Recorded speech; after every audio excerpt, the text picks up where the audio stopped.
বৈষম্যবিরোধী ছাত্র আন্দোলনের মুখে গত ৫ অগাস্ট বোন শেখ রেহানাকে নিয়ে দেশ ছেড়ে ভারত চলে যান শেখ হাসিনা। তবে তিনি কখনোই পদত্যাগ করেননি বলে দাবি করেছেন তার ছেলে সজীব ওয়াজেদ জয়। বললেন, সংবিধান অনুযায়ী তার মা এখনও বাংলাদেশের প্রধানমন্ত্রী।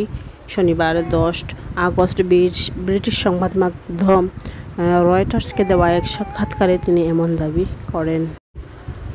ওয়াশিংটন থেকে বার্তা সংস্থা রয়টার্সকে দেওয়া সাক্ষাৎকারে জয় বলেন, আমার মা কখনোই আনুষ্ঠানিকভাবে পদত্যাগ করেননি। সেই সময় তিনি পাননি। একটি বিবৃতি দিয়ে পদত্যাগপত্র জমা দেওয়ার পরিকল্পনা ছিল তার। কিন্তু এরপর আন্দোলনকারীরা প্রধানমন্ত্রীর বাসভবনের দিকে অগ্রসর হতে লাগলে এবং তখন আর সময় ছিল না। এমনকি আমার মা গুছানোর সময়টুকু পায়নি।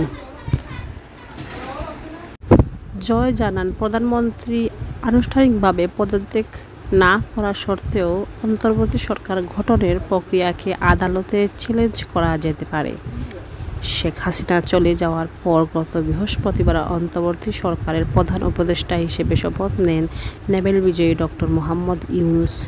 এই সরকারের মেয়াদ এখনও নির্ধারণ করা হয়নি। এদিকে শেখ হাসিনার দেশ থেকে দুদিনের মাথায় ঢাকায় বিএনপির প্রথম সমাবেশ দেয়া এক ভিডিও বার্তায় বিএনপি চেয়ারপারসন খালেদা জিয়া বলেন, প্রতিশোধ প্রতিহিংসা নয়, দেশ হোক শান্তির। এ প্রসঙ্গে জয় বলেন, আমি খালেদা জিয়ার ভাষণ শুনে খুশি হয়েছি।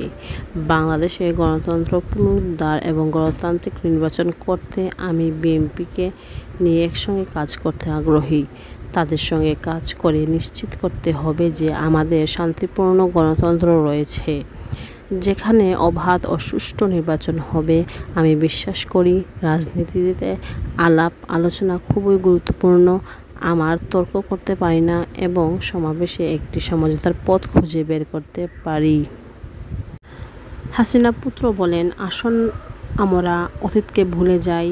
আমরা যেন প্রতিহিংসার রাজনীতি না করি। ঐক্যবদ্ধ সরকার হোক বা না হোক, আমাদের একসঙ্গে কাজ করে যেতে হবে।